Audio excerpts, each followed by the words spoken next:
Definitely ಈಗ ರಾಹುಲ್ ಗಾಂಧಿ ಅವರು ಒಂದು ಭಾರತ್ ಜೋಡೋ ಯಾತ್ರೆ ಮಾಡಿದರು. ಈ ಬಾರಿಯ ಲೋಕಸಭೆ ಚುನಾವಣೆಯ ಫಲಿತಾಂಶ ಏನಿದೆ, ಡೆಫಿನೆಟ್ಲಿ ರಾಹುಲ್ ಗಾಂಧಿ ಅವರ ಇಮೇಜನ್ನು ಒಂದು ಸ್ವಲ್ಪ ದುಪ್ಪಟ್ಟು ಮಾಡಿದೆ.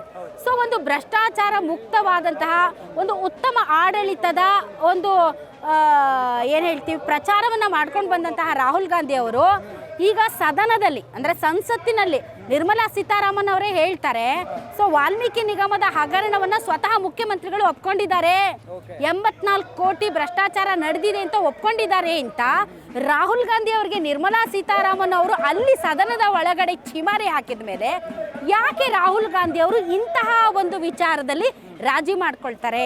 ನಾಳೆ ಅವರು ಬಂದು ಎಲ್ಲಾದರೂ ಯಾವುದೇ ಒಂದು ಈಗ ಬರ್ತಾ ಇರುವಂಥ ಎಲೆಕ್ಷನ್ಸ್ ಏನಿದೆ ಬೇರೆ ಬೇರೆ ಸ್ಟೇಟ್ಗಳಲ್ಲಿ, ಡೆಫಿನೆಟ್ಲಿ ಕರ್ನಾಟಕನೇ ಅಲ್ಲಿ ಇಶ್ಯೂ. ನೋಡಿ, ನಿಮ್ಮ ಮುಖ್ಯಮಂತ್ರಿ ಅಲ್ಲಿ ಕರ್ನಾಟಕದಲ್ಲಿ ಮೂಢ ಹಗರಣದಲ್ಲಿ ಸಿಗಾಕೊಂಡಿದ್ದಾರೆ, ಇಲ್ಲಿ ಬಂದ್ಬಿಟ್ಟು ನೀವು ಭ್ರಷ್ಟಾಚಾರದ ಬಗ್ಗೆ ಮಾತಾಡ್ತೀರಾ ಅಂತ. ಸೊ ಈ ಮುಜುಗರದಿಂದ ತಪ್ಪಿಸಿಕೊಳ್ಳೋಕೆ ಡೆಫಿನೆಟ್ಲಿ ಈ ಒಂದು ಹೈಕಮಾಂಡ್ ರಾಜ್ಯದಲ್ಲಿ ಒಂದು ನಿರ್ಧಾರ ತೆಗೆದುಕೊಳ್ಳುವ ಸಾಧ್ಯತೆ ಇದೆ. ಆ ನಿರ್ಧಾರ ಏನು?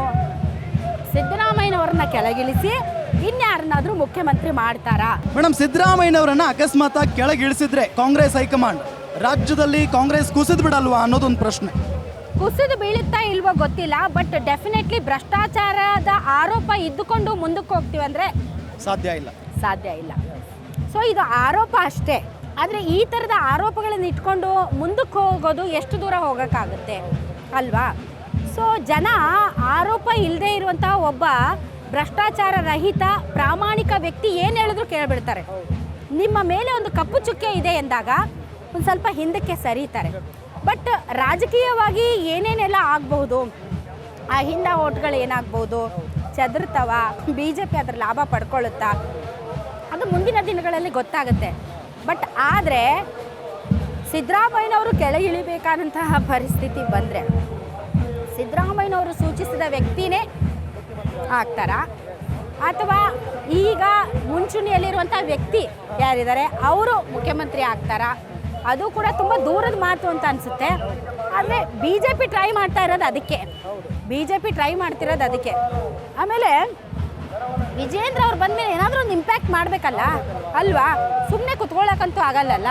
ಸೊ ಅವ್ರು ರಾಜ್ಯಾಧ್ಯಕ್ಷರಾದಮೇಲೆ ಒಂದು ಸ್ವಲ್ಪ ಆದರೂ ಏನಾದರೂ ಶೇಕ್ ಮಾಡಬೇಕಲ್ಲ. ನೋಡಿ, ಈ ಹಿಂದೆ ಯಡಿಯೂರಪ್ಪನವ್ರು ಮುಖ್ಯಮಂತ್ರಿ ಆಗಿದ್ದಾಗ ಇದೇ ರೀತಿ ಒಂದು ಪ್ರೈವೇಟ್ ಕಂಪ್ಲೇಂಟ್ ಹೋಗುತ್ತೆ ರಾಜ್ಯಪಾಲರಿಗೆ. ಆಗ ರಾಜ್ಯಪಾಲರಾಗಿದ್ದವ್ರು ಯಾರು? ಹಂಸರಾಜ್ ಭಾರದ್ವಾಜ್ ಅವರು.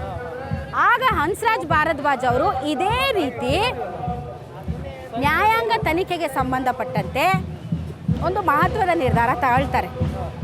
ಆಗಲೂ ಇದೇ ರೀತಿ ದೊಡ್ಡ ಪ್ರಕರಣ ಆಯಿತು. ರಾಜ್ಯಪಾಲರು ಯಾರು? ಇಂಥ ನಿರ್ಧಾರಗಳನ್ನು ತೆಗೆದುಕೊಳ್ಳೋಕ್ಕೆ ರಾಜ್ಯಪಾಲರು ಯಾರು? ರಾಜ್ಯಪಾಲರಿಗೆ ಅಧಿಕಾರ ಇದೆಯಾ? ರಾಜ್ಯಪಾಲರು ಸರ್ಕಾರದ ವಿಚಾರಗಳಲ್ಲಿ ಹಸ್ತಕ್ಷೇಪ ಮಾಡ್ಬೋದಾ ಅಂತ ಇದೇ ರೀತಿಯಾದಂಥ ಒಂದು ದೊಡ್ಡ ಇಶ್ಯೂ ರೇಸ್ ಆಗಿತ್ತು. ಎಕ್ಸಾಕ್ಟ್ಲಿ ವಿಜಯೇಂದ್ರ ಅವರು ಅಂಥದ್ದೇ ಸಿಚುವೇಶನ್ನ ಈಗ ಕ್ರಿಯೇಟ್ ಮಾಡಿದ್ದಾರೆ.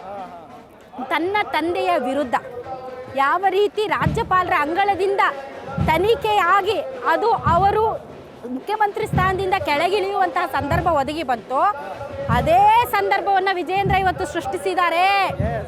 ಸಿದ್ದರಾಮಯ್ಯನವರ ವಿರುದ್ಧ ಅದೇ ಪ್ರೈವೇಟ್ ಕಂಪ್ಲೇಂಟು, ಅದೇ ರಾಜ್ಯಪಾಲರು, ಅದೇ ಮತ್ತೆ ಹಿಸ್ಟ್ರಿ ರಿಪೀಟ್ಸ್ ಅನ್ನೋ ಥರದ ವಾತಾವರಣ ನಿರ್ಮಾಣ ಮಾಡಿದ್ದಾರೆ. ಅದೇ ಚಕ್ರವ್ಯೂಹದಲ್ಲಿ ಈಗ ಮತ್ತೆ ಸಿದ್ದರಾಮಯ್ಯನವ್ರನ್ನ ಸಿಲುಕಿಸಿದ್ದಾರೆ. So this is the strength of Vijayendra ಅಂತ ಹೇಳ್ಬೋದಾ? I don't know. ಇಷ್ಟೆಲ್ಲ ಇದೆ ಯಾಕೆ ಅಂತ ಹೇಳಿದ್ರೆ ಸಿದ್ದರಾಮಯ್ಯನವರನ್ನೇ ಇಲ್ಲಿ ಮುಖ್ಯವಾಗಿ ಟಾರ್ಗೆಟ್ ಮಾಡಿರೋದು BJP ಮತ್ತು JDS. ಹೇಗಾದ್ರೂ ಮಾಡಿ ಸಿದ್ದರಾಮಯ್ಯನವರನ್ನ ಕೆಳಗಿಳಿಸಬೇಕು ಅಂತ. ಕೆಳಗಿಳಿತಾರ? We don't know. ಏನಾಗುತ್ತೆ ಗೊತ್ತಿಲ್ಲ. ಇದ್ರ ವಿರುದ್ಧ ಯಾರಿದ್ದಾರೆ, ಇದ್ರ ಹಿಂದೆ ಯಾರಿದ್ದಾರೆ, ಐ ಡೋಂಟ್ ನೋ. ಹಾಗಾಗಿನೇ ನೋಡೋಣ ಈ ಪಾದಯಾತ್ರೆ ಇಲ್ಲಿಂದ ಮೈಸೂರಿನವರೆಗೂ ಹೋಗೋವರೆಗೂ ಸಿದ್ದರಾಮಯ್ಯನವರು ರಾಜೀನಾಮೆ ಕೊಡಿಸ್ತೀವಿ ಅಂತ BJP ಅವರು ಹೇಳ್ತಾ ಇದ್ದಾರೆ. ನೋಡೋಣ ಈ ಪಾದಯಾತ್ರೆ ಯಶಸ್ವಿ ಆಗುತ್ತಾ, ಸಿದ್ದರಾಮಯ್ಯನವರು ರಾಜೀನಾಮೆ ಕೊಡ್ತಾರಾ, ಇಲ್ಲ ಏನಾಗುತ್ತೆ ಅಂತ ಹೇಳಿ. ನೋಡ್ತಾ ಇರಿ ಗ್ಯಾರಂಟಿ ನ್ಯೂಸ್. ಗ್ಯಾರಂಟಿ ನ್ಯೂಸ್, ಸುದ್ದಿ ಖಚಿತ, ನ್ಯಾಯ ನಿಶ್ಚಿತ.